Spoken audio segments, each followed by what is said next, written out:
Bang Yuma tetap mengatakan bahwa sebelum Paulus, yaitu Saulus, dia mengatakan nabi gitu ya. Muridnya Bang yang mengatakan beliau seorang nabi. Di mana itu? Di Kisah Para Pewarta 13 nomor 1. Bagaimana dengan Kisah Pewarta 13:43, Bang? Boleh, silakan. Saya nggak bawa ya. Iya. Di sana dikatakan pengajar, Bang, si Saulus. Iya, nabi itu memang pengajar. Terus yang mendukung lagi tentang penurut pendapat Bang Yuma, apa itu? Pendukung lain? Dia menuliskan sebuah kitab, dan kitabnya itu justru kemudian mematahkan semua hukum-hukum yang Tuhan datangkan kepada Bani Israel dengan mudahnya, dengan hanya mengatakan Yesus mati di atas tiang, maka semua hukum Tuhan yang Tuhan kemudian tegaskan kepada noisnya yang begitu luar biasa, kepada Bani Israel dengan begitu luar biasa melalui para nabinya. Tapi dengan mudahnya hal itu dihapuskan. Enggak, maksudnya yang 14 surat itu atau yang mana ya? Pada waktu Iya, betul. Iya, betul. Kalau pemahaman saya, yang 14 surat itu kan ditulis setelah mengikuti atau mengatakan Yesus, kan itu? Benar sekali Bang. Kan Yesus memang menginformasikan setelah ia akan ada nabi-nabi palsu, bukan? Kalau nabi palsu kan banyak, gitu kan? Ya, betul. Tetapi penekanan daripada Yesus itu, nabi palsunya ini mengaku bertemu dengan Yesus, Bang. Enggak. Sebelum ke sana, tadi kan pendukung sebagai nabi sebelum Paulus, yang waktu Saulus, itu kan Kisah Pewarta nomor 13 gitu ya, ayat 1 itu kan. Di samping itu 14 buku gitu kan. Iya, benar. Iya. Nah, gini, kalau sebelum Paulus, waktu Saulus itu kan belum menulis 14 buku kan. Betul Bang. Tapi di dalam di dalam Galatia 1, di situ dia mengaku bahwa dia dipilih dari sejak dalam kandungan ibunya, gitu loh Bang. Iya, betul. Iya, dia dipilih sebagai apa di sana? Iya, tetapi pemahaman Bang Yuma, pendukungnya kan Kisah Pewarta 13 dan 14 tulisan itu. Masih ada yang lain nggak selain pendukung itu? Ya, ini dia, Galatia 1:15 itu. Dia mengaku dipilih dari sejak dalam rahim ibu. Kalau itu apakah dapat dikatakan mendukung sebagai nabi? Kecuali dia dipilih sebagai penyesat. Karena di dalam Mazmur 58 nomor 345, Tuhan memilih penyesat dari dalam rahim ibunya. Nah, Paulus ini dipilih sebagai apa? Sebelum ke situ, Kisah Pewarta kan yang menulis Lukas ya? Ya, betul. Nah, bagaimana dengan Lukas 16 ayat 16? Nah, sama aja. Itu juga yang nulis Lukas. Ya, itu kan di situ dikatakan gimana kalau panjenengan hafal? Oke, baik. Kalau kita melihat di dalam Lukas 16 ini, sangat terang bagi kita kemudian bahwasanya di sini tertulis bahwa hukum Taurat itu berlaku hanya sampai kepada Yohanes. Ya, betul. Ini timpang. Karena Yesus sendiri mengatakan lebih mudah langit dan bumi lenyap daripada setitik dari hukum Taurat itu batal.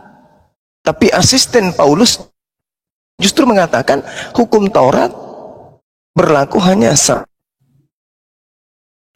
bisa dilanjutkan. Artinya bahwa yang ayat 16. Dan sejak waktu itu kerajaan Tuhan diberitakan dan setiap orang menggagahinya, merebut memasukinya. Kan itu. Betul. Nah, sekarang permasalahannya timpang, karena setelah Yohanes muncul Yesus yang justru mengatakan bahwa dia datang untuk kemudian Kenapa bukan Yohanes yang menggenapi kalau hukum Taurat itu hanya sampai kepada Yohanes? Bahkan di dalam Lukas 16:17 Yesus sendiri kan yang mengatakan, apa kata 17-nya? Kan timpang, gue bilang. Lebih mudah langit dan bumi lenyap daripada satu titik dari hukum Taurat itu batal. Itu kan yang saya katakan, timpang. Iya, kembali ke ini loh Bang, ke Paulus yang nabi itu loh. Paulus nah nabi. Itu dia. Abang yang kesini tadi. Silakan. Betapa banyak kemudian Paulus menganggap dirinya seorang nabi, Saurut seorang rasul. Banyak data-data di dalam kitab saudara yang mengatakan itu. Nah, kalau Paulus ini kemudian sudah mengaku dirinya sebagai seorang rasul, itu berarti dia dengan sendirinya mengaku sebagai seorang nabi. Oh ya, berarti pemahaman nabi antara kami Kristen dengan panjenengan berbeda gitu ya. Ya, silakan aja Bang, karena kalau kita menggagahi kemudian nafi atau nefi dalam Ibrani, tradisi Yudaism sebagai penyampai firman, dan juga nabi di dalam Al-Quran sebagai penyampai firman, lalu Kristen memaknai nabi itu dari aspek mana? Di dalam pemahaman dan pendalaman materi Yudaism, Bang, yang disebut nabi ini adalah orang-orang yang menerima firman. Iya, betul. Itu nabi. Lalu setelah dia menyampaikan firman tersebut kepada umatnya, maka dia disebut rasul. Makanya tidak pernah dikatakan, aku mengutus Musa untuk Musa. Tidak.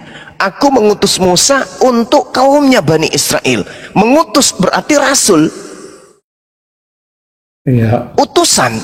Nah, kalau sudah mengutus, utusan berarti itu levelnya di atas daripada nabi. Paulus mengaku sebagai rasul. Iya. Berarti dia nabi. Begini, 12 murid Yesus kan juga utusan gitu ya. 12 murid Yesus itu kan juga utusan.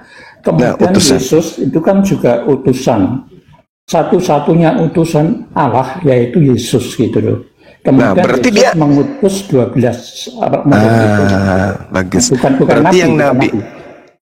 Berarti yang nabi di sini adalah Yesus. Iya betul, itu nabi, imam dan raja gitu ya. Yesus sekaligus rasul. Yesus itu rasul. Yesus itu diutus, bukan ya, diutus orang ya, satu-satunya yang diutus kan kalau dalam perjanjian baru itu Yesus itu. Iya, berarti dia nabi, Bang, dan dia rasul. Dia memang bisa disebut nabi, bisa disebut imam, bisa disebut raja, bisa hamba, bisa kurios, bisa anak manusia, dan banyak jabatan yang disandang oleh Yesus di dalam Alkitab. Termasuk rasul kan? Termasuk itu satu-satunya utusan tetapi dari Allah, dari Bapa itu. Iya. Maksud saya termasuk rasul kan dia? Ya betul. Diutus untuk menjadi manusia gitu ya. Ya. Diutus untuk Bani Israel. Aku diutus kepada domba-domba yang sesat dari umat Israel. Matius 15 nomor 24. Berarti dia rasul. Ya. Jadi gini. Cakupan seorang nevi atau nabi itu adalah yang menerima firman. Di dalam Bilangan 12 nomor 6, jika di antaramu ada seorang nabi, nah tuh nabi tuh, aku Tuhan akan menyatakan diriku kepadanya melalui penglihatan dan berbicara kepadanya melalui mimpi. Itu nabi. Sekedar berbicara, sekedar menyatakan diri. Nabi ini nanti disebut rasul ketika pernyataan Tuhan menurut penglihatannya dan firman Tuhan menurut mimpinya itu diperintahkan untuk disampaikan kepada orang lain, maka dia disebut rasul, naik level. Ya itu kalau pemahaman kami, nabi itu adanya yang khusus untuk nubuat tentang adanya penyelamat itu di perjanjian lama. Kemudian kalau zaman dulu ya, zaman sebelum Yesus itu memang yang diutus oleh yang penyelamat itu atau perantara itu lewat para nabi itu gitu kan. Kemudian itu kan tidak berhasil. Nah, pada zaman akhir ini anaknya lah yang diutus untuk menjadi manusia gitu kan. Jadi gini Bang, itu definisi Kristen. Oh iya. Sekali lagi saya katakan, nabi itu tak ada di Kristen. Nabi itu adanya di Bani Israel dan Bani Ismail. Di Kristen itu tak ada. Jadi untuk memahami nabi, memahami rasul itu suka-suka Kristen, tapi tidak berdata, Bang. Mohon maaf nih saya katakan nih, mohon maaf. Di dalam bilangan, sekali lagi, bilangan 12 nomor 6. Tuhan berfirman, dengarkanlah firmanku ini. Jika di antara kamu ada seorang nabi atau nevi dalam bahasa Ibrani, aku Tuhan menyatakan diriku kepadanya dalam penglihatan, aku berbicara dengan dia dalam mimpi. Itu nabi. Iya, betul. Nah sekarang nabi ini menerima firman, itu masih untuk dirinya, bukan untuk orang lain. Iya, betul. Nah, nanti disebut sebagai rasul ketika dia nabi yang diperintahkan untuk menyampaikan firman kepada umatnya. Nah, Yesus, aku diutus untuk menyampaikan firman. Segala firman yang engkau berikan telah aku sampaikan kepada mereka. Berarti Yesus ini rasul. Sebelum menjadi rasul, dia nerima firman dulu, baru menjadi rasul. Nah, sekarang rasul itu sendiri adalah orang yang menerima firman dari Allah, lantas diperintahkan kepadanya untuk menyampaikan kepada kaumnya. Itu disebut rasul. Sedangkan di Kristen, yang disebut rasul bukan nabi. Celakanya itu di situ, Bang. Makanya disebut nabi-nabi palsu. Kenapa? Karena dia menjadi rasul tanpa melalui syarat pertama, yaitu menjadi nabi. Untuk menjadi rasul wajib jadi nabi dulu. Sedangkan Lukas, Markus, Matius, Yohanes, dan Paulus termasuk, itu bukan nabi. Tiba-tiba menjadi rasul, berarti mereka ini adalah nabi-nabi palsu, alias rasul-rasul palsu. Gitu, Bang. Sederhana kok itu. Ya, kalau silakan. Di depan kan saya mengatakan perbedaan pemahaman ya. Itu kan pendapat Bang Yuma seperti itu. Kalau pendapat kami sebagai Kristen Katolik, nabi-nabi itu zaman dulu. Kalau zaman akhir inilah Yesus itu yang diutus untuk menjadi manusia. Kemudian satu-satunya yang diutus Yesus. Kemudian Yesus mengutus 12 murid pada waktu sebelum disalib, itu kan ada 12 murid ya, yang satu ya Yudas Iskariot itu. Dan 12 murid inilah yang mewartakan atau diutus untuk mewartakan keselamatan, mewartakan tentang Yesus itu yang kita kenal, yaitu Injil atau kabar baik. Kemudian setelah Yesus sebelum naik ke surga itu kan 40 hari masih di dunia ini ya, belum naik ke surga, katakanlah masih melayang-layang gitu ya, 40 atau 50 hari. Nah itu ketemu si Paulus itu mau ke Damsyik, itu di Kisah Para Rasul 9 itu yang mengutus dialah untuk yang di luar Bani Israel. Kalau pemahaman dari Kristen Katolik seperti itu, Bang. Oke. Jadi kemudian yang lain ya. Kalau di dalam ini, Bang, di dalam yang sering panjenengan sebutkan di Yohanes 17 gitu ya. Nah, inti dari Yohanes 17 itu kan doa Yesus untuk muridnya. Menurut pemahaman Bang Yuma, maksud doa itu harapannya apa pada murid-murid itu atau pada yang percaya? Di Yohanes 17 di nomor berapanya, Bang? Semuanya. Doa itu kan semua doa itu. Intinya kan doa Yesus pada murid, dan juga ada yang dikatakan tidak hanya murid. Itu intinya, Bang, untuk agar apa murid-murid itu dan yang percaya. Menurut Bang Yuma. Baik, baik. Ya. Jadi kalau kita berbicara kemudian terkait dengan Yohanes 17, ketika kemudian Yesus berdoa, Yesus mengawali dirinya dengan pengakuan iman agar dipermuliakan, kan gitu. Sama seperti engkau telah memberikan kepadanya kuasa atas segala yang hidup, demikian pula ia akan memberikan hidup yang kekal kepada semua yang telah engkau berikan kepadanya. Inilah hidup yang kekal itu, yaitu mereka mengenal engkau, satu-satunya Tuhan yang benar, mengenal Yesus yang telah engkau utus. Aku telah mempermuliakan dirimu di dunia dengan jalan menyelesaikan pekerjaan yang engkau berikan kepadaku untuk aku lakukan. Sebab, kata Yesus, permuliakanlah aku padamu dengan kemuliaan yang kumiliki di kehadiratmu sebelum dunia ada. Aku telah menyatakan namamu kepada semua orang yang engkau berikan kepadaku dari dunia. Mereka itu milikmu, dan engkau telah memberikan mereka kepadaku, dan mereka telah menuruti firman-Mu. Menuruti firman-Mu. Jadi mereka di sini itu bukan Kristen, bukan Katolik. Jangan berkembang, Bang. Inti harapan doa itu agar apa gitu loh. Iya, agar murid-muridnya memperoleh hidup yang kekal. Intinya itu di situ. Agar Yesus dan muridnya bersatu dengan dirinya dan juga bersatu dengan Tuhannya. Itu intinya di sana. Oke. Itu ya. Iya. Nah, sekarang permasalahannya adalah mereka di sini siapa? Katolik atau Yahudi? Itu poinnya. Sebelum ke sana kan, Silakan. Sebelum ke situ ya, ini kan hanya kita membicarakan inti dari Yohanes 17. Iya. Itu memang benar ya yang dikatakan Bang Yuma tadi, agar menyatu atau hidup kekal. Ya, menurut pemahaman kami juga seperti itu. Jadi inti doa itu agar, kalau bahasa Jawanya, manunggaling kaulo jati marang Gusti gitu. Kalau bahasa Jawa.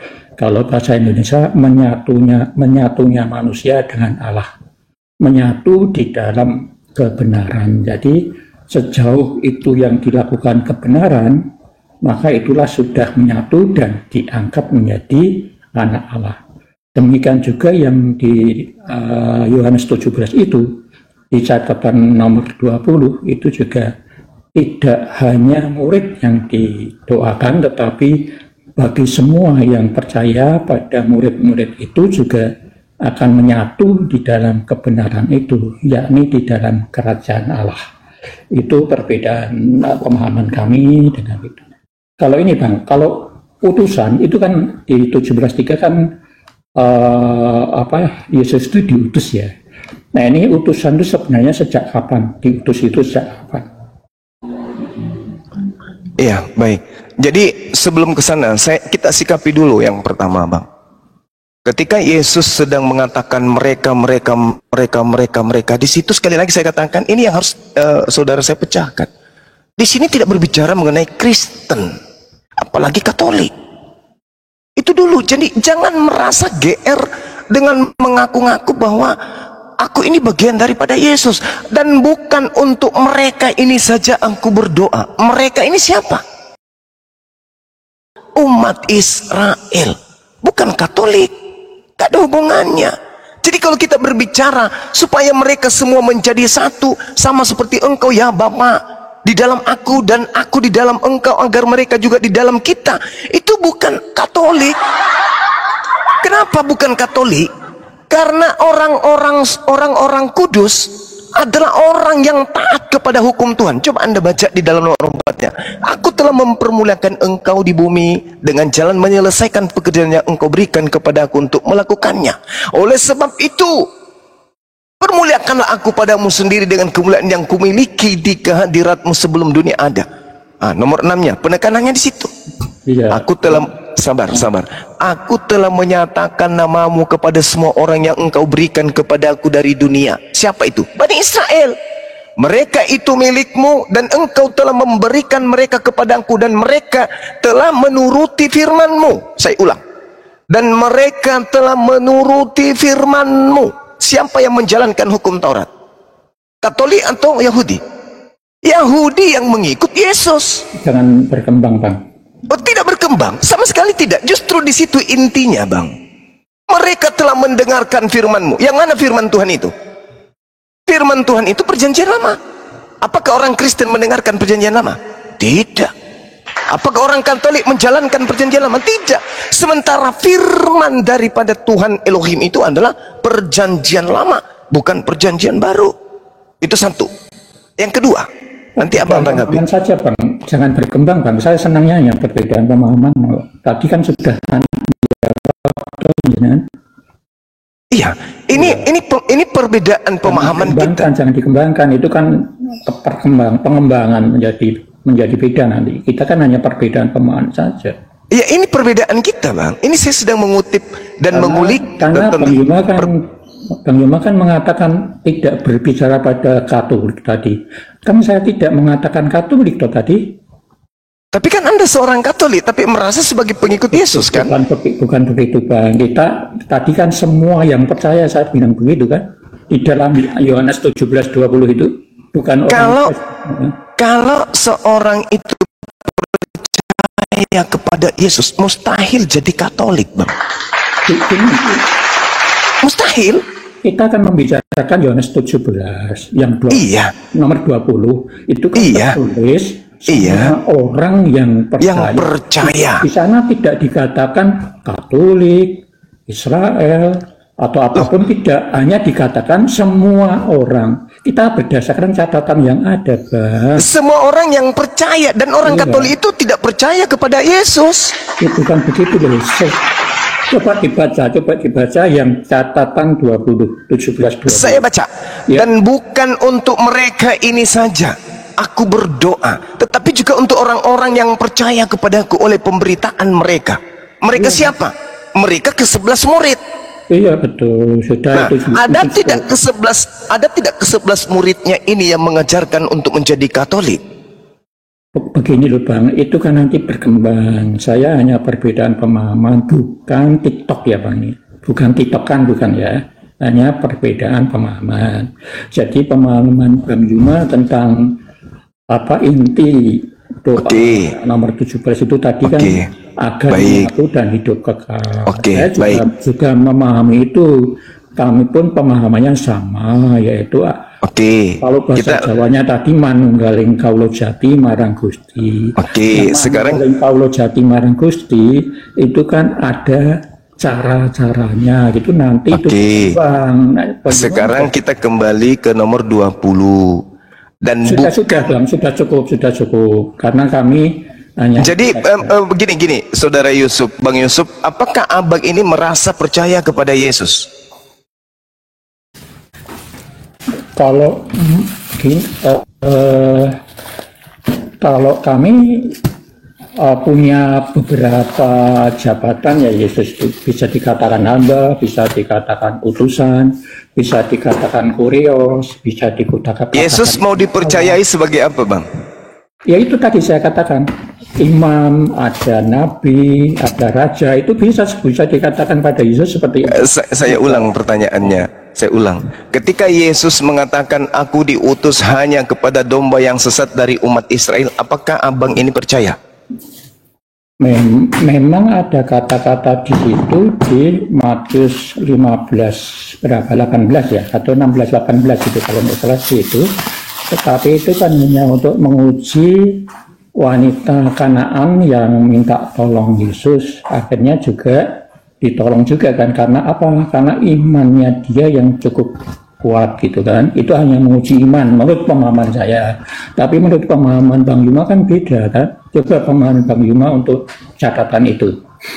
Ibu ini percaya enggak kalau Yesus itu diutus hanya untuk orang Israel? Ibu itu percaya enggak? Gini Bang Yuma, ibu ini percaya bahwa si Yesus itu bisa menyembuhkan anaknya. Bukan itu, jangan diplesetkan pertanyaan saya. Ibu ini percaya tidak ketika Yesus mengatakan aku diutus hanya kepada domba yang hilang dari umat Israel? Ibu itu, perempuan itu percaya tidak? Coba silakan dibaca secara lengkap. Kok larinya justru secara lengkap? Yesus mengatakan aku diutus hanya kepada domba yang hilang dari umat Israel. Tidak patut makanan yang disediakan untuk anak-anak. Anak-anak di sini Bani Yakub diberikan kepada guguk. Kira-kira ibu ini percaya nggak ucapan Yesus itu? Ya gini, sekarang perbedaan pemahaman di situ saja, Bang. Menurut Bagaimana ini yang saya tanya kepada abangku ini, perempuan ini percaya tidak kalau Yesus itu hanya untuk Israel saja? Percaya tidak wanita itu? Kalau pemahaman kami ya, Bang. Pemahaman kami memang wanita itu percaya. Ya nanti dulu bahwa Yesus hanya untuk Yesus diutus untuk Bani Israel karena bagus. Karena Taurat itu kan hanya untuk Bani Israel gitu kan, tidak untuk Bani yang lain-lain kan? Bukan Taurat, Yesusnya kok jadi larinya ke Taurat, abang ini? Karena itu maka hukum Taurat inilah Yesus datang hanya di Bani Israel, karena dengan hukum Taurat ini dia akan menggenapi. Itu kan pemahaman kami seperti itu. Kalau begitu apa? Gimana? Bukan debat ya, pemahaman saja. Begini loh, Bang. Begini, kita kan abang saya ini ngambil contoh perempuan tadi.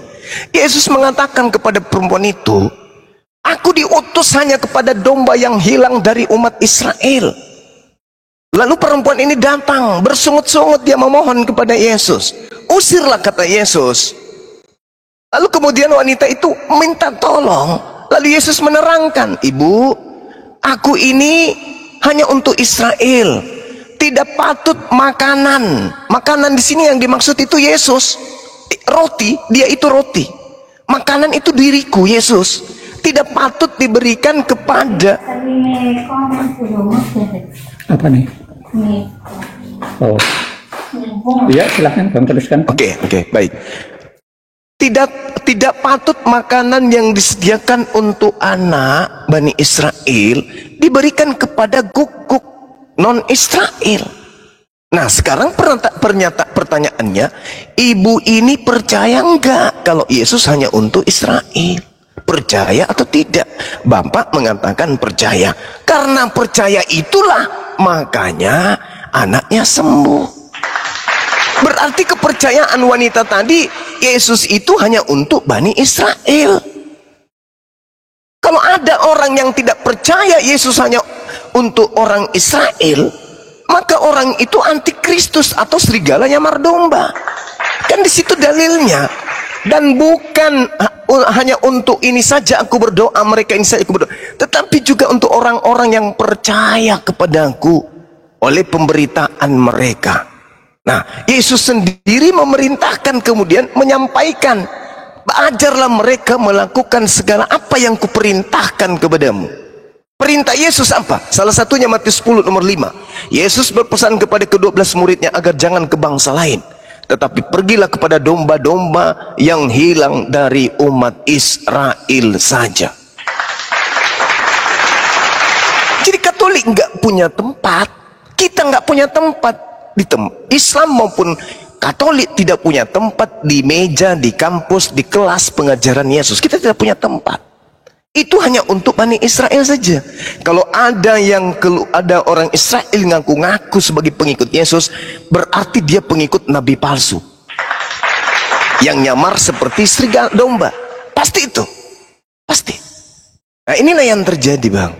Saudara saya ini, Bang Yusuf, adalah pengikut Paulus, bukan pengikut Yesus, bukan pengikut murid Yesus.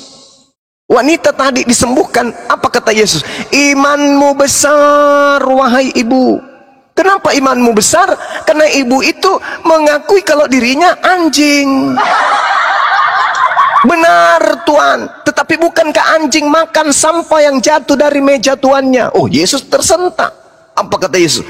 "Benar imanmu ibu, jadilah seperti apa yang kau inginkan." Sembuh anaknya. Kenapa? Karena ibu itu percaya Yesus bukan untuk dirinya, Yesus untuk domba aja, yaitu Bani Israel aja, bukan untuk anjing.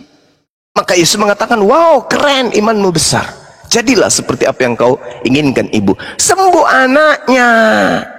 Ibu itu tidak nyamar seperti domba karena dia tahu dia bukan Bani Israel, dia adalah anjing. Ini Katolik muncul-muncul, mohon maaf, muncul-muncul, ngaku-ngaku sebagai pengikut, ngaku-ngaku sebagai domba. Ini dasarnya apa? Ya, silakan. Oh ya, tadi kan sebenarnya saya mau tanyain sama Bang Grintop tadi yang kelihatannya lebih paham. Kenapa saya bilang lebih paham? Karena beliau berpengalaman. Kenapa saya bilang berpengalaman? Tadinya adalah bukan non muslim lalu jadi mualaf begitu. Nah, kelihatannya dia berpengalaman karena dia membaca, melihat sebuah kesalahan lalu berpindah keyakinan begitu. Nah, pengen tahu dari sana sebenarnya tadi tadi sudah dijawab sedikit bahwa firman itu dalam bahasa Yunaninya tadinya bukan Allah tetapi dari Allah begitu katanya tadi. Nah, saya memang tidak bisa berbahasa Yunani ya, tidak bisa memahami bahasa Yunani. Nah, saya bisa saja mengiyakan karena saya tidak tahu bahasanya ya. Tetapi kalau memang firman itu berasal dari sana ya saya juga bisa terima. Kenapa? Memang firman asalnya dari Tuhan begitu. Nah, berarti kan kalau berasal dari Tuhan, kalau pakai logika saya, kalau berasal dari Tuhan ya tadinya bersama-sama dengan Tuhan, ada dalam dirinya Tuhan. Kebersamaan jadi satu yang tidak bisa dipisahkan sebenarnya. Tetapi kalau Tuhan mau membuat firman itu terpisah atau jadi hal lain, buat saya bisa saja. Kenapa saya bilang bisa? Karena Tuhan itu maha kuasa begitu. Saya tidak bisa membatasi kemahakuasaan Tuhan itu begitu. Jadi saya setuju tadi kalau firman itu berasal dari Allah. Tapi saya juga setuju bahwa firman itu ada bersama-sama dengan Allah. Dan itulah diri Allah sendiri. Firman itu ada dalam dirinya Allah. Artinya kalau firman itu saya gambarkan sebagai suara saya, tidak mungkin orang mendengar suara saya lalu tidak mengatakan, oh itu suaranya Dion. Nggak bisa. Karena mengerti bahwa itu suara saya, pasti dia akan ngomong, oh itu Dion. Begitu. Pasti begitu. Tidak mungkin dia mengenali suara saya lalu bilang, oh itu Bang Suma. Nggak bisa. Artinya bahwa itulah identitas saya, begitu. Salah satu yang menjadi identitas saya, itulah diri saya, begitu. Kalau saya begitu pemahamannya, kalau logika saya jalannya ke sana, itu kira-kira. Mungkin Bang Suma boleh menjelaskan buat saya. Baik, Bismillahirrahmanirrahim. Sederhananya gini, sumber suara itu Bang Suma, tapi suara itu bukan Bang Suma. Sumbernya saya. Suara Bang Suma bukan Bang Suma, tapi suara Bang Suma itu berasal dari Bang Suma. Ini dipahami dulu. Suara pabrik gelombang itu adalah lidah dan pita suara. Tapi ketika dia keluar dari mulut itu bukan Bang Suma, tapi sesuatu pribadi baru yang berasal dari Bang Suma. Itulah firman. Sama seperti keran air, sesuatu yang keluar dari keran air itu bukan keran air, tapi air itu berasal dari keran air. Makanya dikatakan bersama-sama dengan Bang Suma. Yang bersama-sama itu adalah pita suara, yang bersama-sama itu adalah lidah yang menentukan bentuk vokal itu keluar seperti apa bentuknya, A dia kah, atau B kah dia, atau C dia. Nah, yang bersama-sama itu mesinnya. Yang bersama-sama itu mesinnya, bukan bersama-sama dengan perkataan. Mana perkataan pada diri Bang Suma yang bersama-sama dengan Bang Suma? Nggak ada. Yang bersama-sama dengan Bang Suma itu adalah mesin pencipta suara, mesin pembuat kata-kata, mesin yang mengantarkan gelombang irama. Itu yang bersama dengan Bang Suma. Tetapi suara itu kemudian berasal dari Bang Suma. Contoh misalnya kentut. Kentut itu keluar dari pantat Bang Suma. Tapi kentut yang suara itu bukan Bang Suma, tetapi sesuatu yang keluar dari diri Bang Suma. Begitulah Yesus. Yesus itu adalah makhluk ciptaan yang keluar dari diri Allah. Segala sesuatu yang keluar dari diri Allah itu bukan Allah. Nih, secara data saya kasih supaya kita itu tidak cerewet salah. Kejadian 6 nomor 3. Berfirmanlah Tuhan, rohku tidak akan selama-lamanya tinggal dalam manusia. Karena manusia itu adalah daging. Rohku tidak selama-lamanya diam di dalam diri manusia. Berarti roh yang ada dalam diri manusia Bang Suma ini siapa? Roh Allah, roh Elohim, ruah Elohim. Yang ada di dalam diri Bang Suma adalah ruah Elohim. Yang ada di dalam diri Yesus ruah Elohim. Apakah Yesus dan Bang Suma sama? Sama. Gak ada bedanya. Bedanya kemudian roh Elohim yang ada pada diri Bang Suma itu prosesnya dari proses persetubuhan laki perempuan. Roh Allah yang ada pada diri Yesus itu tidak melalui proses persetubuhan, tetapi langsung masuk ke dalam rahim seorang wanita yang perawan. Begitulah cara Tuhan menciptakan makhluknya. Ada yang tanpa ayah ibu, ada yang tanpa ayah, ada yang tanpa ibu. Jadi roh yang ada pada diri Bang Suma, roh yang ada pada diri Yesus sama-sama ruah Elohim. Jadi bukan firman, bukan kata-kata, bukan lidah yang turun dari langit. Lidah pita suaranya Tuhan turun treng jadi Yesus. Tuhan tak punya pita suara lagi. Bukan. Tapi Yesus itu adalah kalimatuhu, kalimat yang berasal dari Allah. Ruhullah, ruh yang keluar dari Allah. Semua roh yang keluar dari Allah itu bukan Allah, tapi roh itu semua akan kembali kepada Allah. Inna lillahi wa inna ilaihi raji'un. Contoh nih 30 detik, habis itu coba Anda telusuri pernyataan saya mana yang bisa ditanggapi. Ketika seorang penghujat agama Islam selevel MKC ditangkap oleh polisi, apa sebabnya dia ditangkap? Karena suaranya terdengar keluar dari mulutnya. Suara itu keluar. Kalau suara itu adalah satu pribadi dengan MKC, maka jangan MKC-nya yang ditangkap. Yang ditangkap suaranya aja. Tetapi karena suara itu adalah pribadi baru yang keluar dari diri MKC, maka yang mengeluarkan suara itu harus bertanggung jawab. Harus bertanggung jawab. Sama seperti ada orang berdiri duduk di atas pohon karena kebelet di atas, di bawah ada Pak Bom-Bom misalnya, kena kepalanya, Pak Bomnya ngamuk, yang dilempari siapa, yang dihukum siapa, yang di atas. Kenapa bukan nya yang ditampar? Padahal itu keluar daripada orang yang ada di atas pohon. Karena sejatinya yang bersama-sama dengan bom-bom itu, yang bersama-sama dengan orang tersebut adalah anusnya. Tidak bersama-sama, kemudian ketika keluar sesuatu dari anusnya, itu bukan orang itu. Begitulah Elohim. Coba Anda baca Yesaya 55 nomor 11 atau Mazmur 33 nomor 9. Al-Quran, innama amruhu idza arada syai'an ayyakula lahu kun fayakun.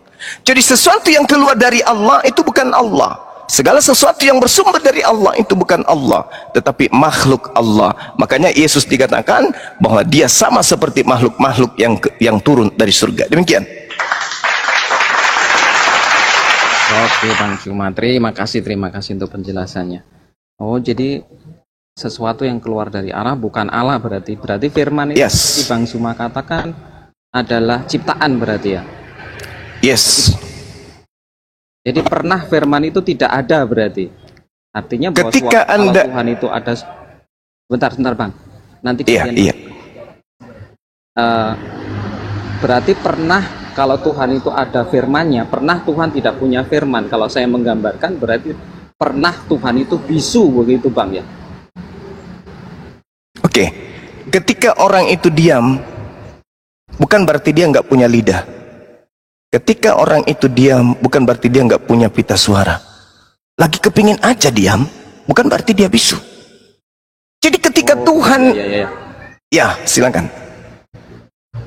Oh, berarti kalau Tuhan, berarti sudah ada dong firman-Nya bersama dengan Tuhan. Kalau dia tidak pernah bisu, artinya tidak ada di mana bahwa firman itu tidak ada. Artinya begini loh Bang. Maksud saya kalau namanya bisu itu berarti kan memang tidak ada suara.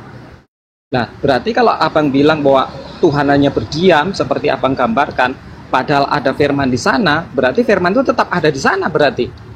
Tidak pernah tidak ada, maksud saya begitu. Selalu ada berarti. Jadi, kalau saya membayangkan jadinya begini Bang.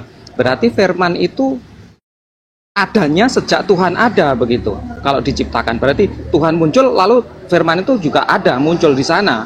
Kalau firman itu benar-benar ciptaan, kalau saya berpikirnya begini, waktu Tuhan muncul berarti belum ada suara atau belum ada firmannya. Kemudian Tuhan bilang, ayo ada firman, baru firmannya ada. Nah, itu kalau saya membayangkan bahwa firman itu ciptaan. Tapi kalau munculnya bersama-sama dengan Tuhan sejak dia Adam, seperti saya lahir lalu ada suara saya, sebenarnya walaupun suara saya mungkin nggak bisa ditelaah ya waktu lahir itu, mungkin hanya sebuah suara tangisan, tapi kan ada, saya muncul suaranya sudah ada. Nah, apakah tadi saya bertanya, apakah firman itu munculnya Allah dulu baru firman, atau bersama-sama munculnya barengan, maksudnya seperti saya lahir, begitu lahir ada suara saya, begitu Bang? Oke, baik. Seorang penguasa berdiam dalam ruang kerjanya, berpikir, merenung sambil memegang pulpen, lalu digoreskanlah apa yang kemudian ingin dia lakukan. Penguasa nih, sang penguasa ini kemudian terdiam, membisu di dalam ruang kerja. Lalu kemudian dia putuskan, keluarlah kemudian dia dari ruang kerja, lalu memberikan instruksi. Bapak-bapak, ibu-ibu kumpul, saya ingin menyampaikan mulai besok kita harus membangun jembatan yang menghubungkan antara Indonesia dan Malaysia. Saya nggak mau tahu, mulai besok. Siap? Siap. Berjalan waktu, trak, jembatan selesai. Pada mulanya jembatan itu adalah firman.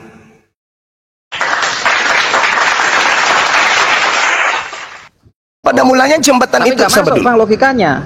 Sabar dulu, sabar. Saya belum selesai. Saya belum selesai. Oke, lanjut. Nah, berarti yang bersama dengan Allah itu bukan firman. Yang bersama dengan Allah itu kalam. Apa itu kalam? Kemampuan yang melekat pada diri Allah. Itu disebut sifat.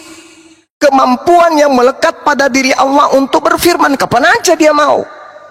Kapan saja. Mazmur 33 nomor 9 cukup memberi perintah, trak, jadi. Apa yang diinstruksikan itu yang ada. Bukan berarti firman itu tidak ada pada dirinya. Tidak. Mesin itu ada pada diri Allah. Sifat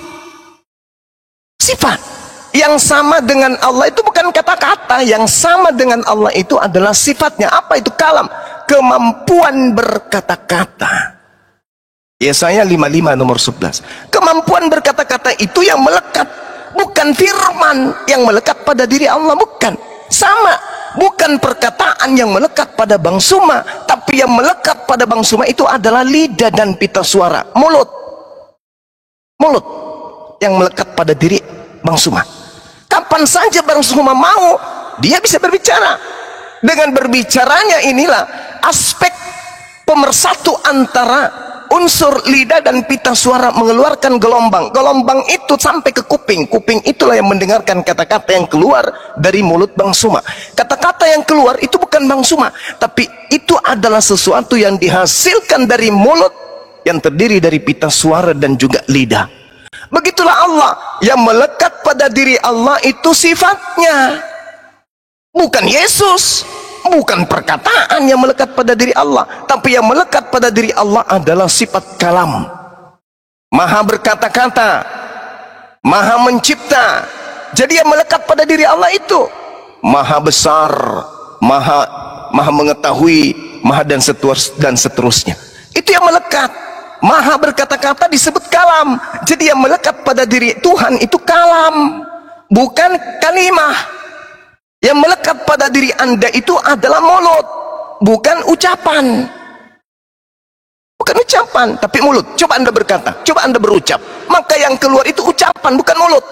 Mulut ini mesin yang melekat pada diri Anda. Sedangkan perkataan itu adalah yang keluar, yang diproduksi oleh mulut Anda. Sesuatu yang keluar dari produksi, yang diproduksi oleh mesin, bukan mesin. Asap yang keluar dari knalpot bukan knalpot. Air yang keluar dari keran air bukan keran air. Mulut, suara yang keluar dari mulut bukan mulut. Sesuatu yang keluar dari anus bukan anus. Sesuatu yang keluar dari hidung bukan hidung. Itu intinya sederhananya itu begitu. Jadi sesuatu yang keluar dari Allah itu bukan Allah, itu makhluk. Yang melekat pada diri Allah itu adalah kalam. Yang keluar dari diri Allah itu kalimah. Yesus berasal dari kalam. Kalam untuk menjadi Yesus harus kalimah dulu.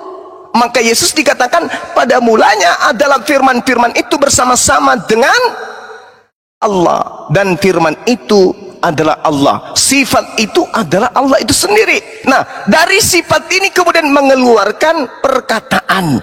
Maka dikatakan perkataan itu telah menjadi daging. Betul. Bukan mulutnya Tuhan yang menjadi daging, bukan. Tapi sesuatu yang keluar dari mulut Tuhan yang menjadi daging. Apa pembuktiannya? Pada bulan ke-6 Gabriel datang kepada Maria. Apa yang dikatakan oleh Gabriel kepada Maria? Maria, ya, Tuhan yang Maha Tinggi menghendaki engkau hamil. Nah, itu yang disampaikan apa? Sesuatu yang keluar dari mulut Elohim masuk ke kuping Gabriel. Gabriel melontarkan kembali dari lewat mulutnya kepada kupingnya Maria. Maka apa yang nyampe kepada Maria? Apakah yang sampai ke Maria itu kalam? Bukan. Yang sampai kepada Maria itu adalah kalimah. Kalimah dari Elohim, yang keluar dari Elohim disampaikan Gabriel. Maria, engkau harus hamil dan melahirkan seorang manusia bernama Yesus. Apa yang terjadi? Lahir manusia ciptaan tanpa ayah bernama Yesus. Maka Yesus dikatakan adalah pada mulanya dia itu adalah firman. Pada mulanya dia itu adalah kalimah yang keluar dari kalam. Kalam inilah yang melekat pada diri Allah. Jembatan itu adalah firman yang keluar dari kalamnya sang penguasa, sang pimpinan tadi. Bukan pimpinannya yang menjadi jembatan. Bukan knalpotnya yang menjadi asap. Bukan pantatnya menjadi kentut, bukan. Bukan mulut yang menjadi suara, bukan. Nah, itu yang harus dipahami oleh saudara-saudara Kristen. Ini standar pendalaman ilmu mantik yang paling rendah. Kalau ini juga nggak dipahami, saya nyerah. Nah, itu silakan. Oke, Bukan Tuhan itu. terima kasih Bang Cuma. Penjelasannya sangat-sangat jelas, ini saya pahami. Insya Allah. Seperti seorang yang bekerja di kantor tadi, dari kalimahnya suruh bangun sebuah jembatan, lalu terbentuklah sebuah jembatan. Dari situ saya berpikir begini, oh berarti kalau begitu, mohon maaf nih, seperti kami ya punya Bible, berarti Bible saya itu kalimat tulohnya ya, jadi bukan Allahnya tetapi hanya kalimatnya. Seperti tadi seorang yang di kantor itu membangun jembatan tadi, yang kemudian kalimatnya jadi jembatan itu tadi.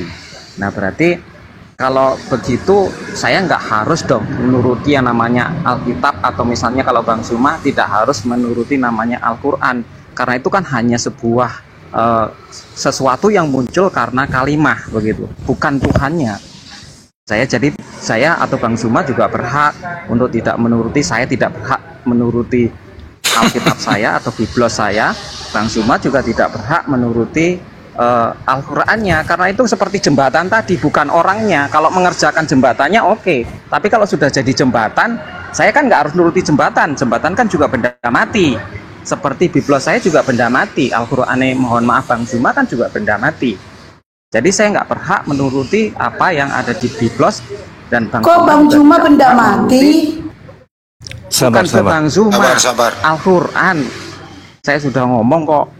Seperti saya kan kan itu kan dari kalimat tulohnya, atau kalau saya dari firman Tuhannya jadi Biblos. Jadi Biblos itu kan benda mati, seperti jembatan tadi. Jembatan itu nggak berhak dituruti. Seperti saya, berarti saya menyamakan Biblos saya seperti jembatan itu. Saya nggak berhak menuruti Biblos saya. Demikian juga harusnya Bang Zuma. Seperti itu kalau saya dari pemahaman Bang Zuma itu tadi, yang Bang Zuma jelaskan sangat-sangat jelas. Seperti itu Bang. Oke, terima kasih baik. Penjelasannya sangat-sangat jelas. Oke, nah sekarang gini, kalau jembatan tidak perlu memang diikuti, nggak perlu, karena tidak ada instruksi dari sang penguasa untuk mengikuti jembatan. Memang ada instruksinya. Wahai karyawanku, ikutilah perintah jembatan tersebut. Itu pimpinan gila itu namanya. Tapi pimpinannya memerintahkan kemudian ikuti instruksiku. Instruksiku itu termaktub di dalam sebuah buku panduan kerja. Ikuti itu. Jika kalian ingin kemudian melihat jembatan yang sesuai dengan yang saya inginkan, struktur bangunannya, besinya, semennya, pasirnya, ikuti buku panduan. Kapan kalian tidak mengikuti buku panduan kerja, hancur. Kalian bukan pengikut saya, kalian bukan karyawan saya yang baik. Itu kalam. Kalam itu adalah sifat yang melekat pada diri Allah, ide, gagasan, keputusan Allah, kehendak Allah. Lalu kemudian kehendak Allah itu untuk diketahui makhluknya, maka Allah melontarkan kehendaknya melalui firman. Firman kemudian masuk ke dalam sebuah buku. Firman itu berisi ketentuan, ketetapan, hukum-hukum, larangan dan perintah. Karena ini adalah perintah yang berasal dari kalam Allah, wajib diikutin, wajib, terkecuali buku yang ngaku-ngaku kalam Allah tapi bukan kalam Allah, itu tidak wajib diikuti. Seperti Bible itu bukan firman Allah, tidak wajib untuk diikuti. Tapi kalau yang seperti Torah, yang seperti Al-Quran, yang runutannya berasal dari Allah, berasal dari kalam, maka wajib. Karena Al-Quran itu adalah kalam nafsi dan kalam majas.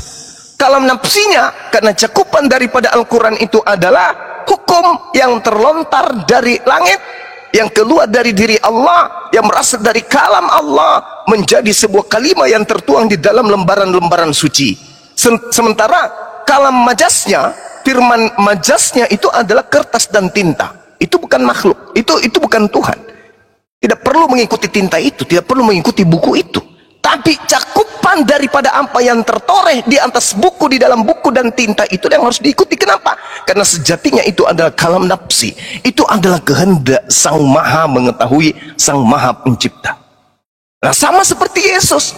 Yesus itu makhluk. Dia tidak berkata-kata dari dirinya sendiri. Apa yang dikatakan adalah apa yang diperintahkan untuk ia katakan, yang disampaikan. Al-Quran tidak berkata-kata dari dirinya sendiri. Apa yang dia katakan adalah apa yang diperintahkan untuk ia katakan dan apa yang ia sampaikan. Tapi dia bukan Tuhan. Siapa bilang Al-Quran itu Tuhan? Siapa bilang Rasulullah Muhammad SAW itu Tuhan? Siapa bilang Yesus itu Tuhan? Siapa bilang? Tak ada. Mereka hanya penyampai firman. Mereka hanya penyampai firman, yang mana mereka ini adalah ciptaan. Yesus itu ciptaan. Siapa bilang dia adalah kalam? Bukan. Yesus bukan kalam, tapi dia adalah manusia. Siapa bilang dia kalimah? Bukan. Yesus adalah manusia ciptaan yang berasal dari kalimah yang keluar daripada kalam. Itu yang betul. Jadi saya kasih analogi 30 detik. Diibaratkan kemudian Yesus, ini cuma analogi ya, motor, knalpot, asap, karbohidrat, karbon dioksida. Itu. Jadi Yesus itu yang mana? Apakah dia knalpot? Bukan. Apakah dia asap? Bukan. Dia hanyalah racun, karbon. Karbon Yesus, asap ini adalah kalimat. Asap ini adalah hasil dari kalimat, sedangkan knalpot ini adalah kalam. Asapnya adalah kalimat dan kalamnya itu adalah knalpot yang melekat pada diri motor. Kalam itu mulut, asap ini kemudian kalimat.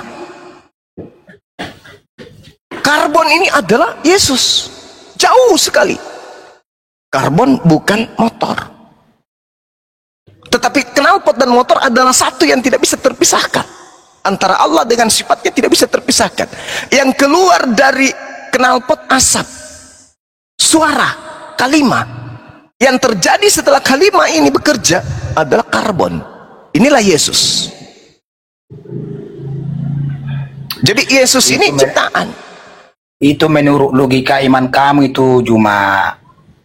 Ya, silakan. Ya, memang logika iman kamu, Bang. Pakai adab sedikit, Bang. Pakai adab. Bukan giliran Anda bicara. Jangan pakai adab ya, Belanda. Ya, Bang, lanjut. Ya. Banter penyebar Sebentar ya. Jadi kesimpulan saya, Yesus itu kalau dianalogikan di motor, Yesus itu hanya racun yang dihasilkan asap. Kalimat ini adalah asap, kalam ini adalah knalpot, dan Allah ini adalah motor. Ia adalah kesatuan, satu kesatuan tak terpisahkan. Pada diri, ketika motor itu diam, bukan berarti dia nggak punya knalpot. Begitu dibunyikan keluar asap, begitu keluar asap ada karbon, ada racun.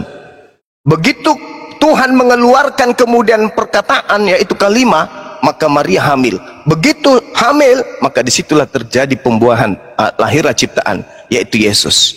Jadi Yesus ini bukan asap, Yesus juga bukan knalpot, Yesus bukan motor, Yesus bukan kalimah, Yesus bukan kalam, Yesus bukan Allah. Gitu ya Bang. Jadi Yesus murni ciptaan Tuhan. Demikian.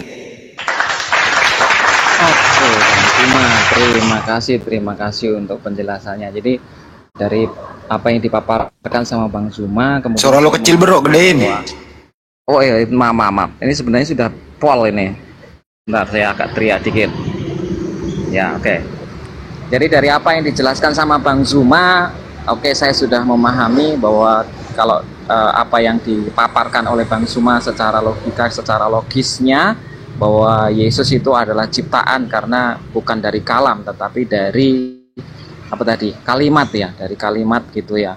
Oh, tadi pertanyaan saya tadi sebenarnya kan saya sudah menganalogikan bahwa Alkitab atau Biblos saya itu seperti jembatan, bukan buku instruksinya. Jadi kalau kemudian Bang Zuma menyamakan bahwa apa namanya Biblos yang saya pahami tadi saya samakan dengan jembatan tadi adalah buku instruksi, berarti belum jadi jembatan, berarti buku ini memang benar-benar bukan kalimat, bukan apa ya, bukan apa tadi, berasal dari apa tadi, yang mana kalimat Bang? Ya? Ya. Enggak, maksud saya kalau saya menganalogikan seperti Bang Zuma, kan Biblos saya berarti bukan jembatannya, tetapi buku instruksinya, bukan bentuknya, tetapi masih sebuah instruksi. Ya betul, kalau gitu berarti memang kalau Bang Zuma menyamakan begitu, berarti memang Biblos saya ya bukan firman, bukan seperti yang saya pahami sebelumnya bahwa ini adalah firman begitu. Seperti firman, umat muslim mungkin juga memahami bahwa Al-Qur'an itu firmannya Tuhan begitu. Seperti jembatan tadi sudah jadi itu tadi. Sudah ada wujudnya adalah jembatan, lalu saya samakan dengan Biblos atau Al-Qur'an tadi. Begitu kalau saya memahami.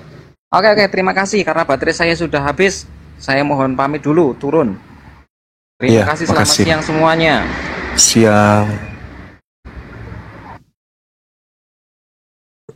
Kalau bisa Bang Juma langsung pembuktian aja bahwa Bible itu seperti itu adanya. Ya, jadi sebenarnya gini Bang Handi, yang kita bahas ini bukan Bible tadinya. Cuman teman kita ini tadi mengambil pernyataan saya tentang buku panduan. Yang kita bahas di sini adalah Yesusnya, Sang Mandor. Ya, kalau Al-Quran itu kan buku panduan. Nabi Muhammad mandornya, Yesus mandornya, itu kalau sudah implementasi itu. Tapi yang kita bahas ini tentang kalam, tentang firman, bukan jembatan. Yesus adalah jembatan, bukan Bible itu adalah jembatan, bukan.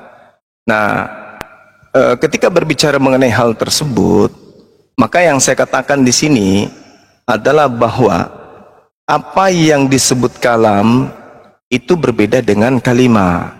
Kalam itu sifat yang melekat pada diri Allah, sedangkan kalimah itu adalah sesuatu yang keluar. Yang keluar dari diri Allah itu bukan kalam, yang keluar dari diri Allah itu adalah kalimah. Sedangkan saudara-saudara Kristen itu berpikir yang menjadi Yesus itu adalah kalam itu sendiri. Itu kesalahan fatal. Betul. Jangankan kalam, kalimah aja tidak. Perkataan itu tidak bisa menjadi Yesus. Tidak bisa. Perkataan itu hanya sebatas instruksi. Jadilah beras, jadilah nasi, jadilah terang. Bukan perkataan itu yang menjadi terang. Itu cuma instruksi. Jadilah ayam, bukan perkataan jadilah ayam itu yang menjadi ayam. Tetapi itu hanya instruksi. Sama seperti tapi bukannya Bang Ya, Juma, silakan. bukannya Tuhan itu maha kuasa, jadi apa aja bisa dia kan gitu. Oh, bagus. Justru karena dia maha kuasa, makanya dia tidak bisa menjadi tidak maha kuasa.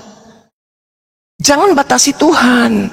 Nggak begini. Dulu Bang gimana? Juma, kan Allah yang sebenarnya itu kan tidak berwujud dan siapapun tidak pernah bisa melihat, menjamak dan secara kasat mata. Dengan adanya lah Yesus itu, kita mengenal Allah Bapa itu gitu loh. Oh tidak. Salah cara pandang. Itulah logika Anda. Itu logika iman Anda. Kalau logika iman kami bukan begitu. Itu perbedaannya. Bang sekarang- Bang Suma gini ya. Yesus Woi, satu-satu, satu-satu. bagian giliran saya kan. Bukan. Penyebar lanjut, berita Juma. baik dulu sama Bang Juma. Ya lanjut berdua. Ngomongnya kok kayak mabuk dia. Ya lanjut Juma ya. Orang mabuk nih. Ya, jadi gini Bang, penyebar berita. Jadi gini. Ya. Iman Anda, kami nggak punya hak untuk mengganggu itu. Iman kami adalah iman kami. Ini diskusi tentang kebenaran, maka aspek iman Anda diuji, aspek iman saya diuji. Kan begitu.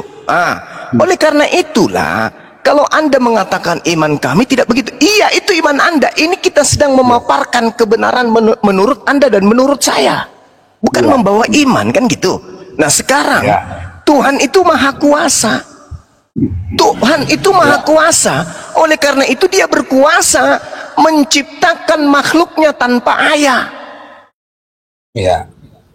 Bukan dia maha kuasa menciptakan dirinya menjadi manusia. Bukan.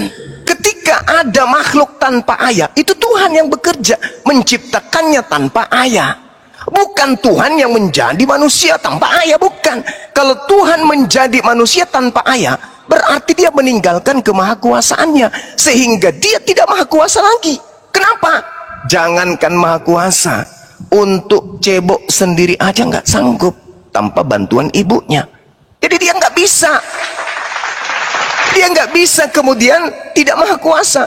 Tuhan itu selamanya maha kuasa, sehingga dia tidak bisa kemudian lepas dari kemahakuasaannya itu.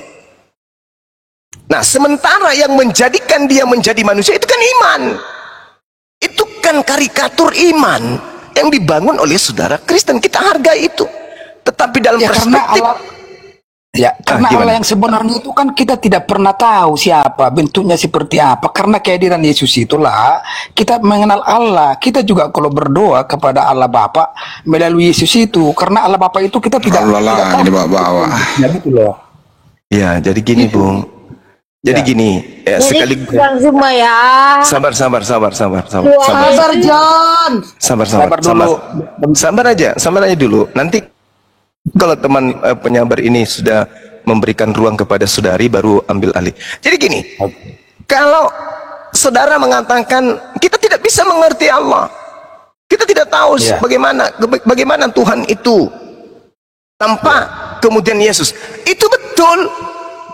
Yesuslah yang menerangkan tentang Tuhan itu kayak mana. Yesus yang menjelaskan, Yesus yang mentafsirkan. Bukan pendeta yang mentafsirkan tentang Tuhan, bukan Kristen yang mentafsirkan tentang Tuhan, sehingga Yesus pun jatuh menjadi Tuhan. Bukan, tapi Yesuslah yang mentafsirkan tentang Tuhan itu. Coba Anda baca Yohanes 1 nomor 18.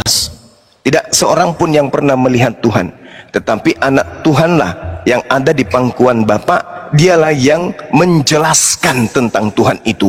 Dia yang Berarti itu dia kan. Oh, itu salahnya. Yesus itu dia. Itu salahnya itu di situ.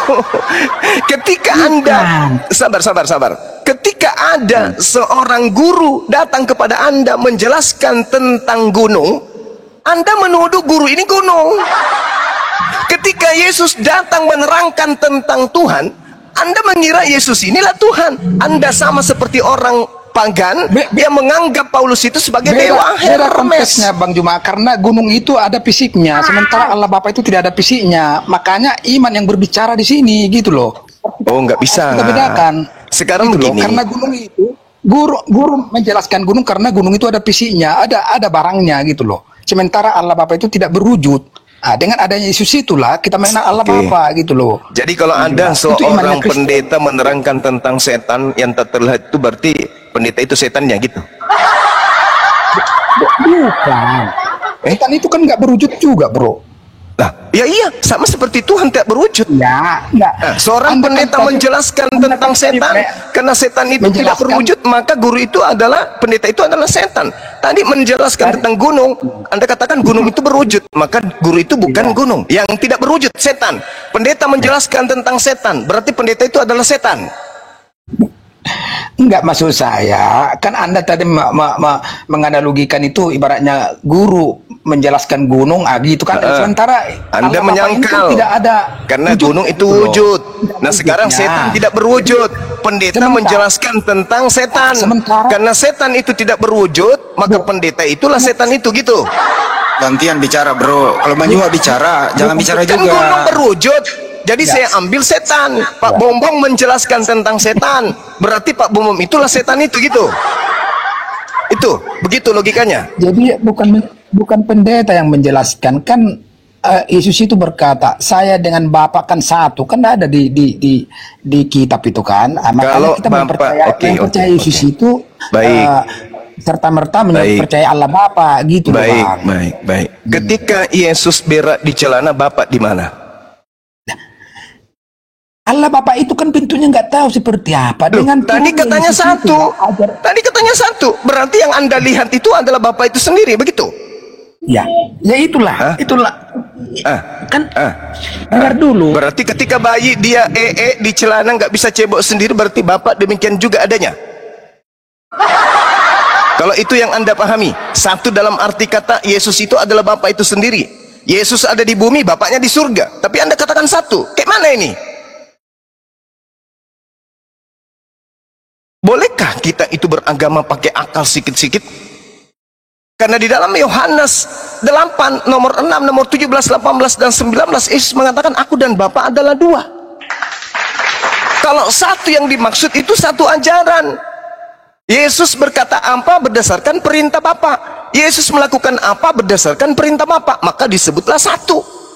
Kalau Anda maksud adalah satu hakikat, bahwa Yesus adalah Bapa itu sendiri, berarti pada saat Yesus berak di celana, berarti yang berak di celana itu adalah Sang Bapa pencipta alam semesta gitu. Coba, silakan.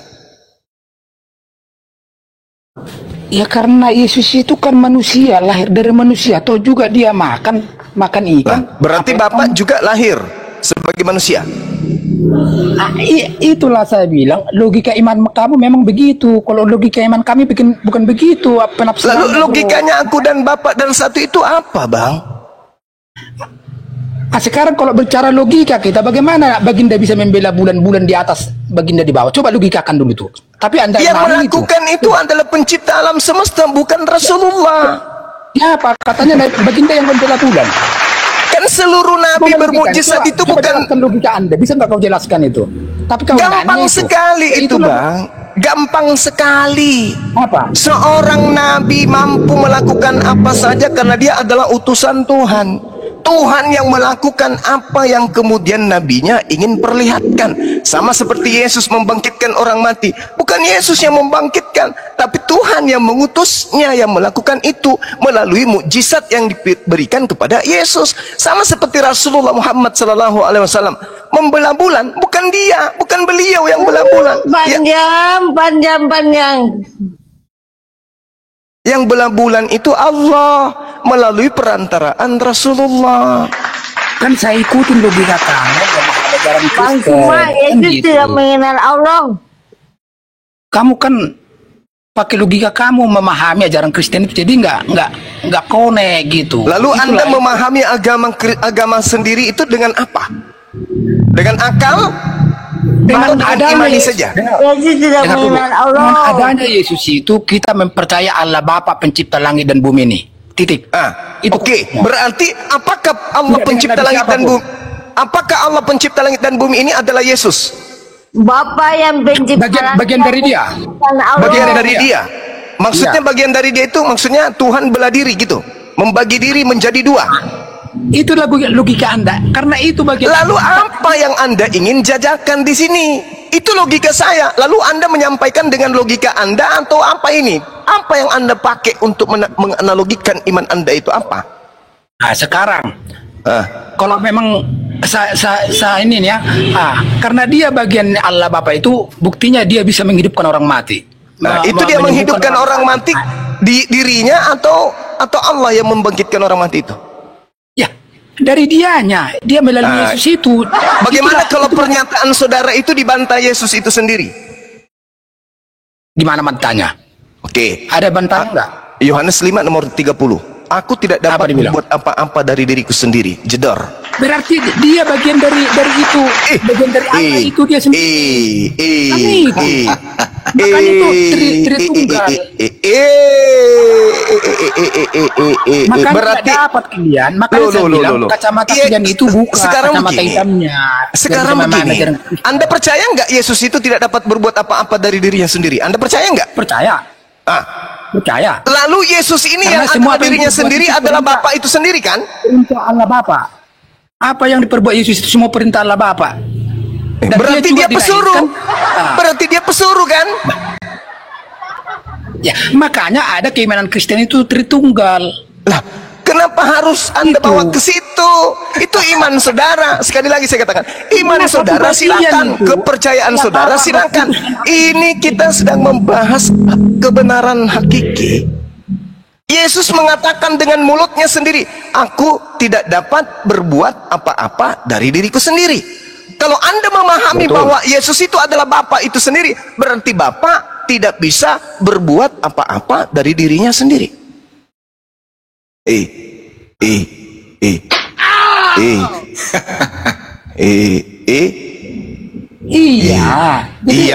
mulai kena dia nih, mulai kena dia. Iya. Gak bakalan terima itu. Anda Toh juga nanti di hari kiamat bukan Allah Bapa yang turun kok, Yesus kok. Anda itu kritisin ketuhanan Yesus itu. Bagaimana bisa Anda mengatakan Yesus itu Tuhan sementara dia manusia? Ketuhanan Yesus. Dari mana Anda bisa mengatakan Yesus itu Tuhan? Dari aspek apanya? Lahirnya lah melalui perawan Maria, itulah kekuasaan Allah Bapa itu menunjukkan kekuasaannya. Iya, emang. Dan bisa menjalankan.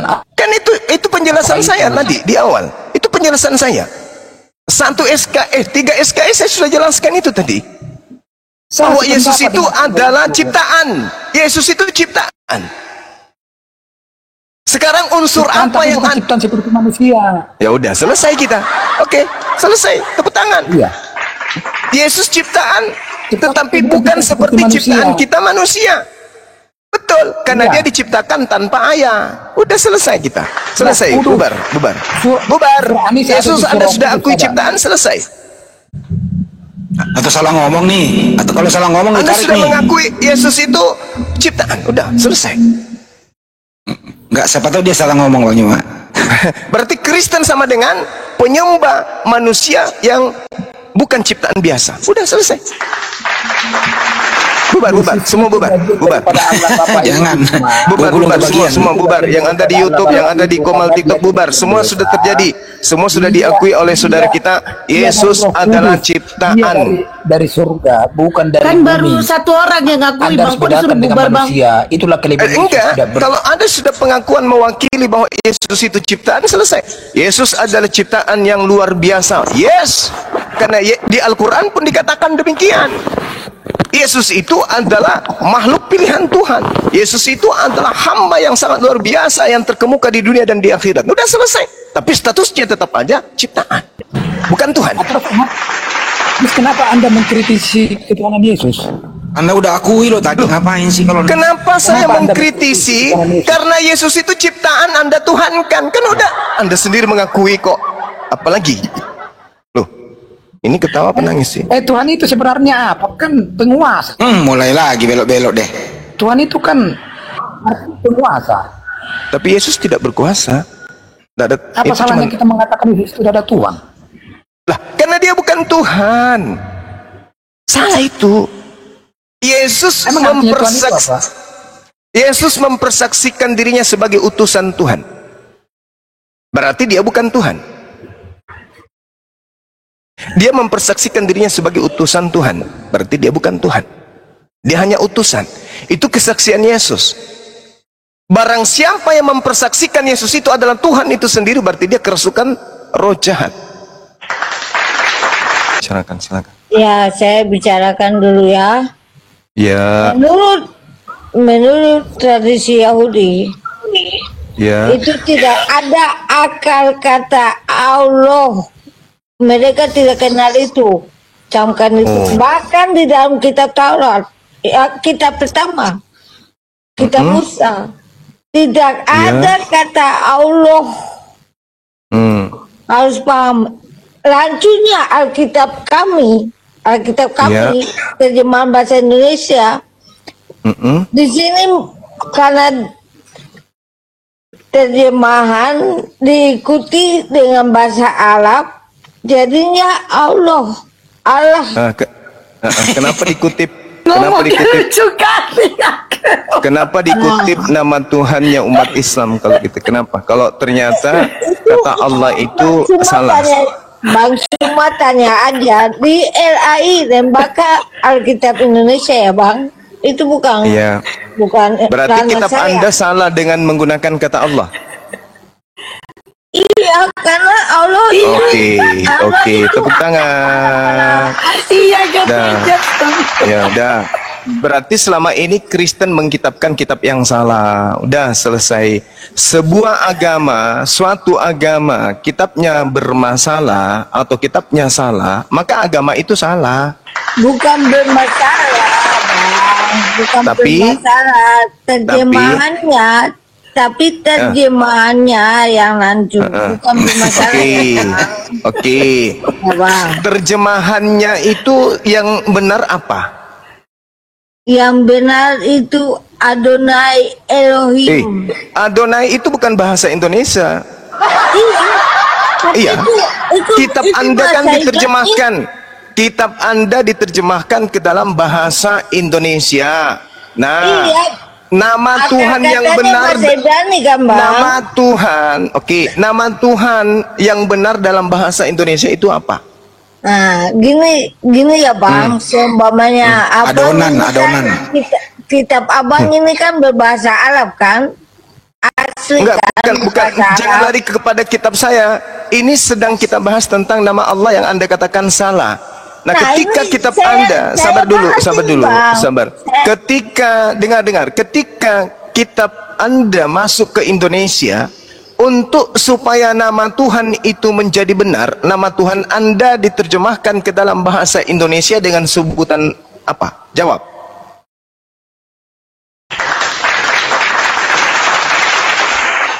Gini ya Bang, ini kan Abang percaya Quran kan, berbahasa asli bahasa Arab kan? Jangan bahas kitab saya, nama Tuhan saya Allah, kitab suci saya Al-Quran, bahasa yang ada di dalamnya bahasa Arab, itu tak ada masalah. Sekarang yang bermasalah kitab Anda. Anda kan mengakui tadi kitab Anda bermasalah karena salah terjemah. Sekarang untuk membenarkan terjemahannya, nama Tuhan Anda ketika diterjemahkan ke dalam bahasa Indonesia yang seharusnya itu nama yang dipakai apa? Silakan. Nah, seharusnya nama yang dipakai itu Adonai Elohim. Adonai itu bahasa Ibrani, Cak Bombom. Yang ditanya ini bahasa Indonesia. Ketika diterjemahkan ke dalam bahasa Indonesia, nama Tuhan Anda itu apa? Sang Kuriang? Nah, ini kan berubah secara drastis. Pucluk, Cuplis, atau apa? Dari Adonai Elohim juga menjadi Allah. Mati meja. Kenapa bisa lari ke Tuhannya umat Islam? Katanya salah. Tuhan umat Islam itu katanya salah. Kitab Anda ini kan bahasa Yunani. Kitab Anda bahasa Yunani. Kitab Anda bahasa Yunani. Yunani adalah kitab Anda. Ketika Anda mengatakan terjemahan kitab Anda salah dengan menggunakan kata Allah, maka yang benar harusnya menggunakan kata apa? Satu, timbul, tukul, Petrus, cuplis, toples, bom-bom, atau apa? Intinya gini abang ya, dalam kitab asli kami bahasa Ibrani tidak tertulis Allah Subhanahu wa taala. Oke, I know. Sekarang Berarti- ketika diterjemahkan berarti ke dalam bukan, bahasa berarti Indonesia, tidak ketika mengenal diterjemahkan ke Allah. dalam bahasa Indonesia, nama Tuhan Anda siapa? Petrus? Iya, Bang. Nabi Musa dan semua nabi Oh, nama Tuhan Nabi Musa udah. Saya tidak suruh Anda cuci muka. Yang saya tanya, kitab Anda ketika diterjemahkan ke dalam bahasa Indonesia, nama Tuhan yang benar itu siapa? Kalau Allah kan salah menurut saudara tuh. Maka kitab Anda Kan ketika saya masuk belum- ke Indonesia, Iya, nama Bang. Tuhan Anda disebut apa? Yang benar. Kan saya sudah bilang kalau gitu abang tanya aja di lembaga kitab Indonesia. Oh, dia nggak ngerti dia. Itulah yang saya katakan bahwa saya ketika sebuah kitab, sebuah agama bermasalah, maka agama itu bermasalah dan otak penganutnya pun bermasalah. Ini dia. Tanya aja ke lembaga apa-apaan. Anda mengatakan salah, berarti Anda mampu mengkritisi. Ketika orang mengatakan salah, berarti dia tahu yang benar. Sekarang pertanyaan saya, yang benar itu saya menurut tidak- Anda yang mana? saya tidak Tukul, bilang salah ya. Timbul, Abang yang bilang Darto salah, Helen, salah. Malih, Saya siapa? tidak bilang salah. Cuplis, Saya- Toples. Siapa Saya- nama Tuhan Anda itu yang benar? Ketika masuk ke Indonesia, menjadi apa nama Tuhan Anda? Kalau Allah itu salah, jadi apa nama Tuhan Anda?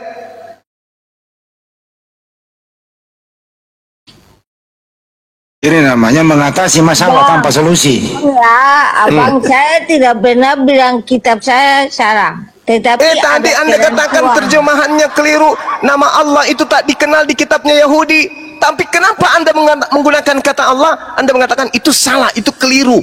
Itu masalah, aku bilang kan. Nah, sekarang kalau itu salah, ketika kitab Anda diterjemahkan ke dalam bahasa Indonesia, maka Tuhan Anda yang adalah Theos selayaknya diterjemahkan dengan nama apa?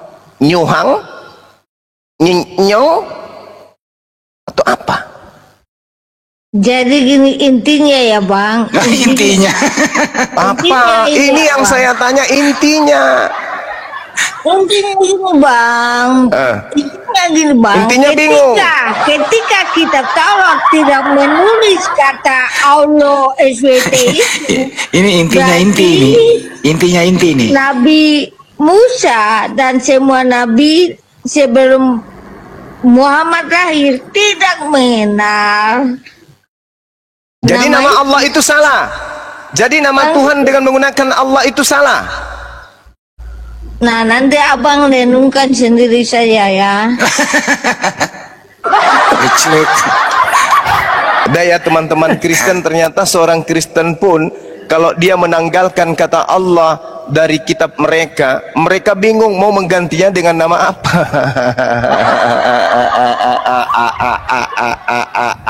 Ganti aja pakai ini Banyuma. Ganti pakai wih panjang banget PH-nya. Ganti pakai nama skincare. Gimana? Skincare setuju? Bagus. Oke. Pandai Bang Adi, pandai Jadi Bang Adi. Coba lagi, coba nama lagi. Allah abang itu. Udah. Ganti pakai nama skincare. Iya. Udah diam. Diam aja John. Mari kita jual Tuhannya si John skincare. Silakan Bunda Rama, jual Tuhannya dia skincare. Apa mulai yang kata? Pakai skincare enggak? Tuhan kami bukan manusia, Tuhan Anda itu yang perlu pakai skincare karena dia manusia. Betul? Betul. Itu dia loading lama dia. Dia juga ya. Betul juga ya katanya. Iman abstrak. Iman yang enggak ada punya akal. Akal bahkan dalam kitab pertama, kitab Taurat tidak mengenal Allah. Kasihan ya bang. Kalau saya Lebih kasihan lihat lagi abang. kitabmu. Iya, kalau saya lihat abang. Kasihan Iya katanya banget. iya. Lebih kasihan lagi kitabmu. Karena di situ muncul kata Allah yang Anda tidak akui sendiri. Jadi abang tidak boleh bawa-bawa nama Bapa, karena Bapa di sini bukan Allah Subhanahu wa Ta'ala gitu. Oh lala, udahlah. Bapa di sini adalah Udah kita berdosa kalau kita biarkan saudara kita ini ngomong. Nggak perlu apa-apa, gua mainin dulu. Habis oksigennya di dalam, habis. Baterainya Emang nggak ada lowbat. ya? Yang kayak John, gini, John, aduh. John, tuan kamu itu jenis kelaminnya apa ya? Ya, itu nggak jelasnya. John, tuan kamu laki-laki atau perempuan? Pertengahan kali. kalau Tuhan Yesus yang datang menjadi manusia itu laki-laki, Bang. Oke, Ada jadi apa? jadi tuanmu laki-laki ya? Mikir dia. Mikir. Laki-laki, saya sudah bilang Yesus itu laki-laki. Enggak, dirimu laki-laki apa bukan? Tanya tadi. Kalau tuanmu Jadi, laki-laki, John, tuanmu laki-laki, kenapa dia tidak menikah? Dia nggak suka perempuan. Nah, karena dia kudus, bukan seperti kudus. Muhammad. Ya. Kudus. Bohong mabuk. Jangan-jangan dia nggak Bukan normal. seperti Nabimu yang Apa suka tidak, John, apakah Yesus itu normal atau tidak?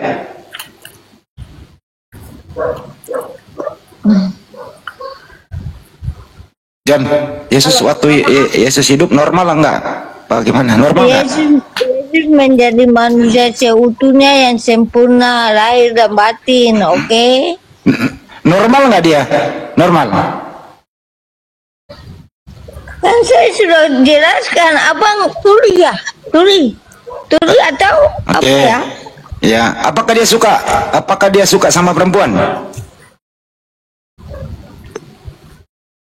Nggak ditulis tuh. Ah? Enggak ditulis tuh, dia bilang. Oh, nggak ditulis. Tapi Yesus juga nggak ditulis kudus. Kenapa kau tambahin? Ngarang itu memang. Kenapa kamu bilang Yesus nggak ditulis kudus? Waduh, PA ini anak. Dia yang PA, dia kita dibilangin PA.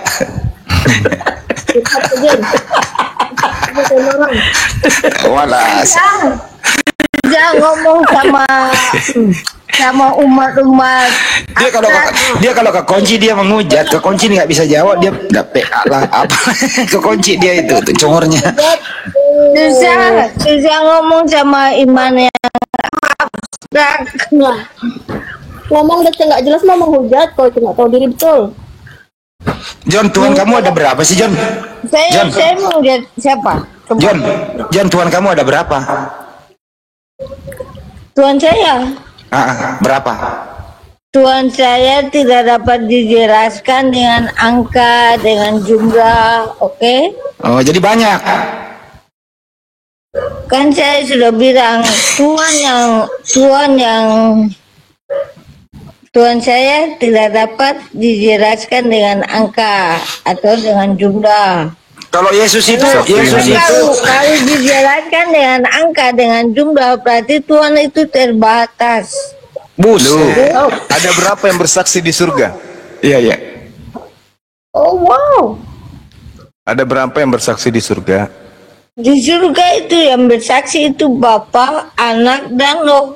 Dan itu bukan Bertiga. angka, bukan jumlah. Itu berapa itu? Itu berapa? Atau berapa? Saya sudah bilang itu bukan angka, itu bukan jumlah. Padahal di situ disebut angka loh, disebut dengan kata trace dalam bahasa Yunani.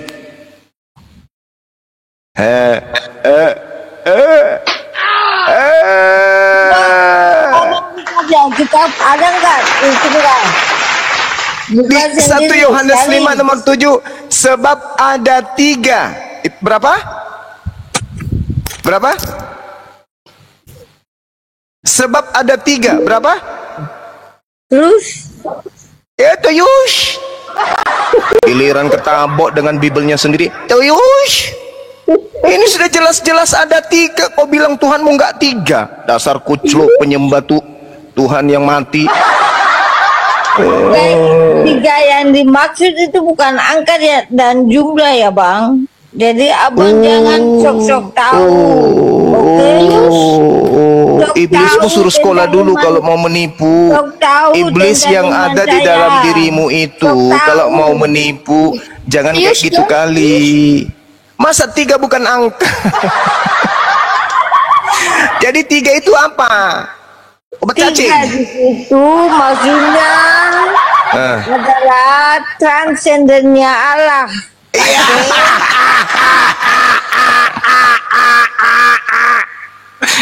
Aduh, ini anak Tuhan transenden, transgender kali. Iya, kayak John itu gak jelas ini. Mau menipu itu di sini tidak ada orang Islam yang bisa kamu tipu, Cak Ayu. Nggak ada, orang Islam itu berakal semua. Masakan angka, masakan 3 dibilang bukan angka. Bukan saya tipu. Tuhan itu transenden. Tuhan transenden, siapa yang ngajarin kalau Tuhan itu transenden? Apa arti transenden? Apa arti transenden? Tak dan tak terhingga bang. Ini terhingga cuma 3. Dasar kucluk. Kalau disebut 3 berarti cuma 3, bukan 4, bukan 5. Dia cuma 3, berarti dia terbatas. Cak Ayu. Menjelaskan angka bang. Ini sudah disebut angkanya 3. Kue dadar. Jadi 3 di situ bukan menjelaskan angka. Itu menurutmu karena kamu nggak pakai akal, kau pakai iman. Sudah jelas-jelas 3 disebut di situ itu bukan angka katanya. Lalu 3 itu apa? Kue lapis. Itu kan iman saya. Itu kan iman saya. Berarti imanmu bermasalah. Imanmu iman penipu berarti. Apa yang bermasalah? Ini bermasalah imanmu. Tuhanmu 3, kau bilang bukan 3. Kan pembohong, penipu, pendusta. Sudah jelas-jelas disebut 3. Tuhannya 3. Tuhanmu sudah disebut 3, kau bilang bukan 3. Apa sih orang ini? Gak jelas. Iya. Abang yang bermasalah karena Allah itu tidak ada. Alias terus kenapa kamu menggunakan kata Allah? Tadi saya sudah jelaskan buat abang. Apa? Kalau Allah itu salah, lalu Tuhanmu dalam bahasa Indonesia apa namanya? Hei, Tuhanmu dalam bahasa Indonesia itu apa namanya? Dalam bahasa Indonesia ya Allah. Iya. Katanya salah. Katanya salah. Iya, tetapi kalau kita panggil Allah itu bukan tertuju kepada Allah SWT bang, tetapi tertuju terus dari mana? Dari mana datanya kata Allah itu dari mana? Dari terjemahannya, diambil dari terjemahan Arab kata Allah itu. Aduh. Apa berarti? Ini kalau kita lihat, pernah nggak adik-adik melihat ini tempat ayam bertelur mengeram? Itu apa namanya di daerah kalian? Baka. Apa? Kamboti kalau di saya. Kamboti kalau di sini. Iya. Baka juga bisa. Nah kalau di daerah teman di Jawa apa namanya? Tempat ayam bertelur mengeram itu apa namanya? Apa ya? Tempat ngangker ayam, tempat angker ayam. Tempat ngerem. Jerami, tarangan. Tarangan. Ini tarangan yang dikasih roh. Yang kita hadapi bicara ini tarangan ayam yang dikasih roh ini, makanya kayak gitu, belum sempurna dia, belum menetas. Tapi Bang Juma paham nggak? Apa nama ayam yang nggak jadi itu? Telur apa namanya? Itu namanya ampiri. Nah, ini si jauh ini telur amporo ini. Kalau ini amporo.